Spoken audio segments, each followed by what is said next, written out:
Hi, everybody. Welcome, Alex.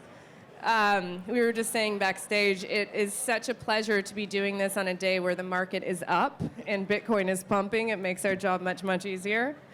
But Alex has founded something called Lolly, and we're going to get into the ABCs of what that is. But I want to open by saying something really funny struck me when I was preparing for this.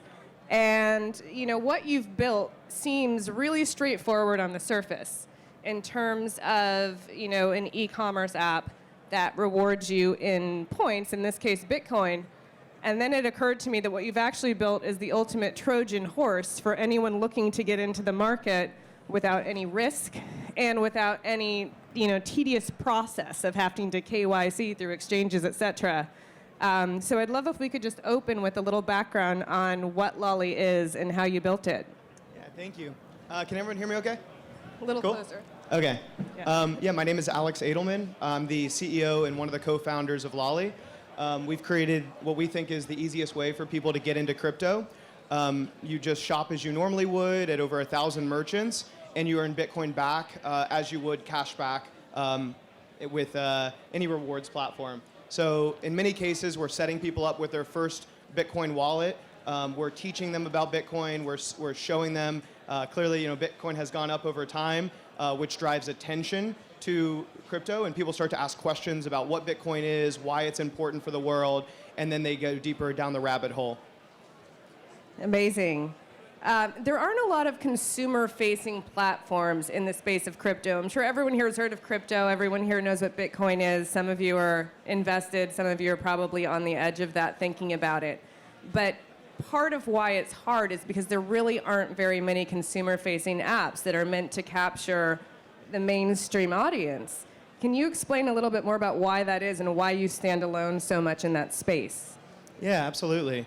So when I first got into Bitcoin, into crypto, was the only thing that was really out there for the consumer was Coinbase, and you had to put in, you know, every piece of sensitive information, your social security number, your ID, you know, pretty much absolutely everything, and then it would take several weeks to actually get approved, and then you'd have to put in your hard-earned money and to get into it. And so when friends would, you know, ask me about crypto, everyone would always like stop at part of the process. And it was just too much friction to get involved. So what we wanted to do is remove all of that friction and say, what is the simplest way for actually people to get into it? It's to earn it, not to invest in it. I think this is how you bring hundreds of millions of people into crypto by earning, not investing. So you started out with a real intention to launch a more consumer-friendly crusade into this space. This wasn't simply about building a great business. This was actually about making it easier to get people into it. Absolutely. So my team and I, we had previously started a company called Cosmic, and we were building this democratized commerce platform that let merchants sell their products anywhere and consumers buy anywhere. And it later became known as the buy button, which was we were like featured in New York Times, and it was a really cool technology. And a lot of that came out of my frustration of seeing, what Muhammad Yunus and people were doing with the Grameen Bank, with microfinance initiatives going on in Bangladesh and India, where you were taking the poorest women in these villages in Bangladesh and you were giving them a cell phone, and they were able to communicate, and seeing the trickle up economics when you enable somebody with technology was incredibly powerful. So I've been moving around money around the internet since I was like 16, paying engineers in Ukraine and Bangladesh and India for various software projects. And every time I would move money, by the time it got there, it would be 30% less than what I was sending. And I was like, they're doing the same job as an engineer in Virginia or North Carolina, where I'm from. And so it was very frustrating to me to think that everybody didn't have that equal access to the same money. And so in 2013, I'm like, bootstrap founder, crashing on couches in New York, and I was at some dive bar, and this guy had just learned about Bitcoin, and he starts teaching me all about it. And so 4 hours later, they're closing out the bar, and I'm just like totally red-pilled into this future of decentralized money. And this asset that 4 billion people with an internet connection can own and move anywhere in the world with no intermediaries just like absolutely blew my mind. And so I went home and I was like, where do I get this Bitcoin? And it was just such a cumbersome process. So I was like, we need to make it easier. So we actually tried to implement it into my last company to make that buy button not just powered by the 99 different payment gateways that we were hooked into, but also being powered by crypto. So we took it to Target and Macy's and Best Buy and Shopify and every merchant and platform out there to say, hey, what do you think about this technology? It's pretty cool. And they were like, this is cool, but the timing's not right. Remittance networks weren't set up, which means if I were to pay, let's just say, Best Buy with Bitcoin, they wouldn't know what to do with it. They'd have to set up a whole treasury network. They'd have to set up a whole remittance network in order to actually accept it, convert it back into US dollars. So it was too difficult at that time. The other point of contention was that consumers didn't have it. They needed to go buy it in order to pay with something, and so there wasn't enough consumer demand. So you saw companies like Overstock start to adopt, thinking that the first wave of adoption was going to be with spending and buying, and that just wasn't the case at all. A lot of these merchants have not adopted it, and the ones that have not even really been successful with using Bitcoin as a medium of exchange. So the original Satoshi white paper has kind of changed, the vision has changed a little bit of like where it was first going to be adopted to where we think it will be adopted over the next 20 years. So I kind of got to see that in 2013 of where it was and was not going to be adopted. And my story, fast forward through it, we can go into more detail in it, but basically we built a really great business. We got acquired by our biggest customer to come and empower $1.2 billion in retail revenue. We then grew 10x post-acquisition and got acquired again by a bigger company called Rakuten. Many people know it as Ebates, which is the biggest cashback company in the US and many parts of the world. So that's where I got to really understand the cashback model. Over those years, I got to know like Honey and Rakuten and Retail Me Not and all these coupon, cashback, loyalty rewards platforms. And we looked at or powered a lot of those with my last company. So once I got to understand this like cashback world, I was like, this is the most unbelievable business in the world to distribute Bitcoin to people because it requires a very low KYC funnel into a wallet. We were at Rakuten and I was like, we're sitting on one of the best wallets in the world, but they don't realize they're a wallet. Right.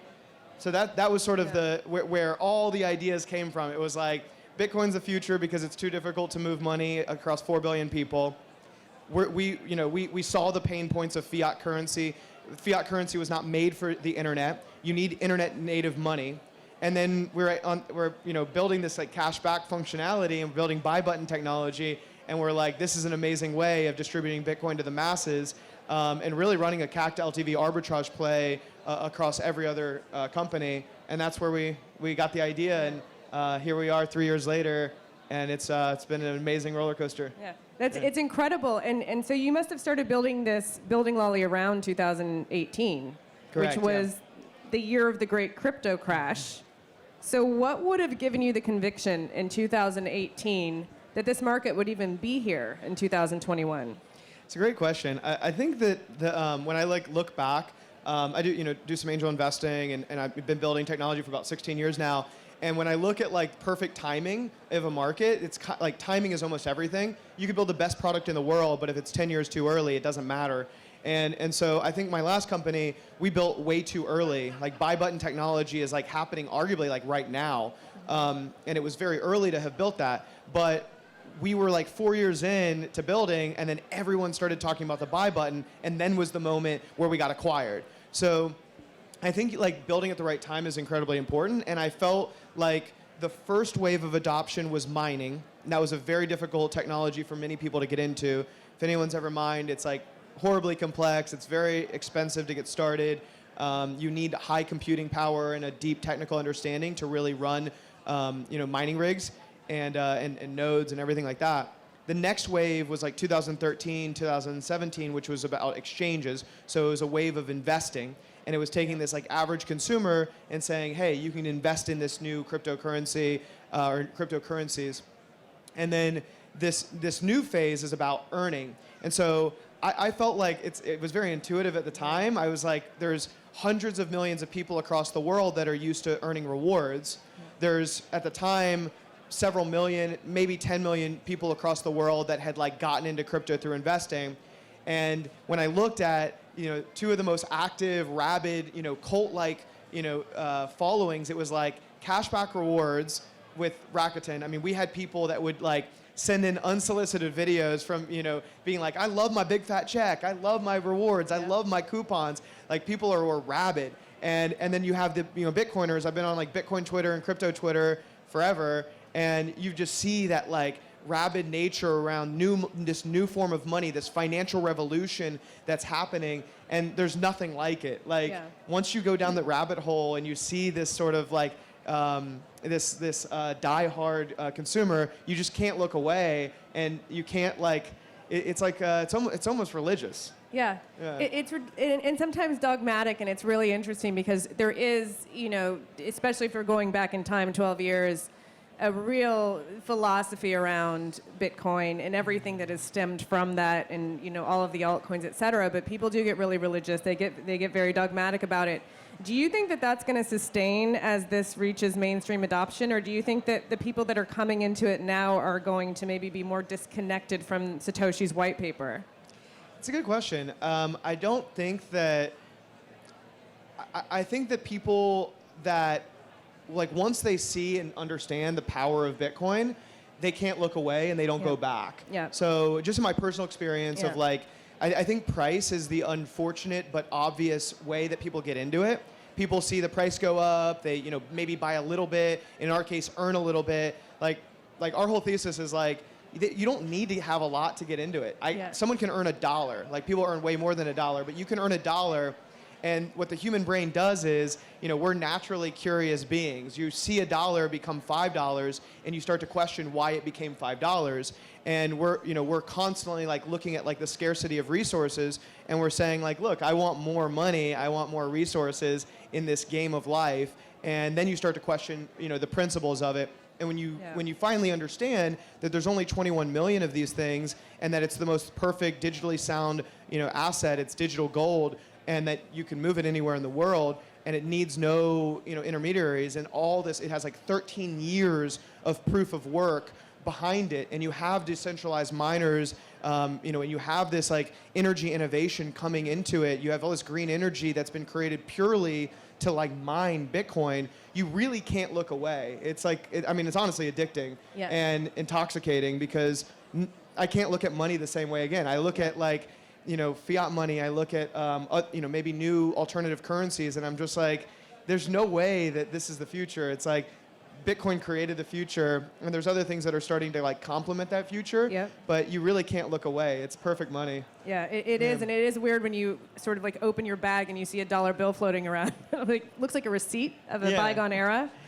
Like, I encourage everybody, if you have not done this, like, just move Bitcoin from a wallet to a wallet, or send it to a friend, try out Lightning Network.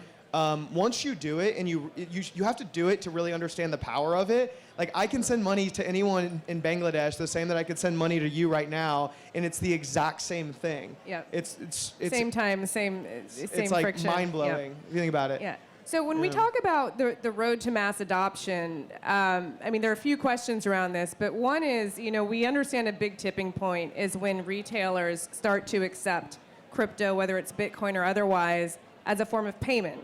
And we've seen just, these sort of like gentle strokes of that and how much it's stimulated the market. Mm-hmm. You probably have more insight than most people into how retailers and merchants are thinking about adopting crypto as a form of payment. Where do you think they're at on the road to adoption? Yeah, it's a great question. So the obvious part of our business is that we're bringing consumers into Bitcoin, and we're making it probably 10 to 100x easier than previous companies, before us, the exchanges of the world. The non-obvious piece is that we're actually leading the efforts into merchant adoption as well. And we knew this from early on. We were like, merchants were, in 2013 when we started to have all these conversations about merchants getting involved, they didn't want to get involved with it with like Bitcoin as a payment rail. So we were really killing two birds with one stone. And the conversation that has changed from 2013 when we first started pitching like Bitcoin payments to 2018 when we started pitching Bitcoin rewards to the conversation now is like drastically different. 2013, as I already mentioned, nobody wanted it as Bitcoin payments. 2018, we were going off of a lot of trust. We had made these merchants hundreds of millions of dollars over the previous 7 years with our previous company and previous companies that we were acquired by. And so we had this sort of bit of trust. And I said, I would walk into these major merchants that I'm sure you could see our list and guess who they were. And they were like, we don't know anything about Bitcoin. We don't care about Bitcoin, but we know that you've made us money. We're trusting you to make us more money.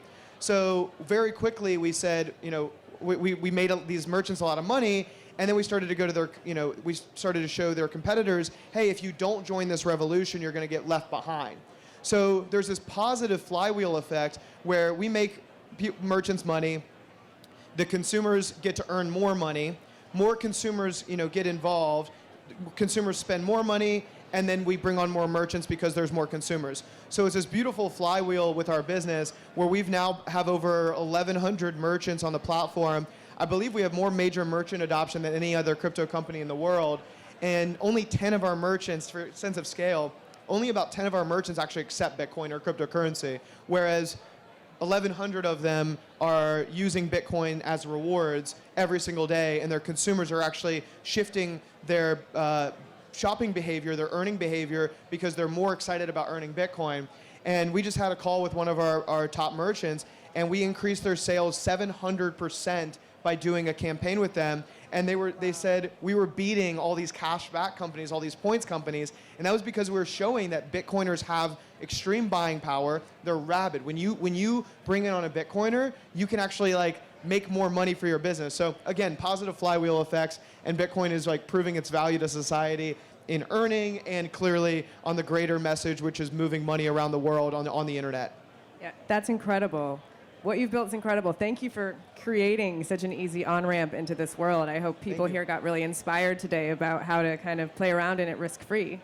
Unfortunately, our time's up, but thank you, Alex, and I'm sure there'll be a lot more to talk about. Cool. Thank you for having me.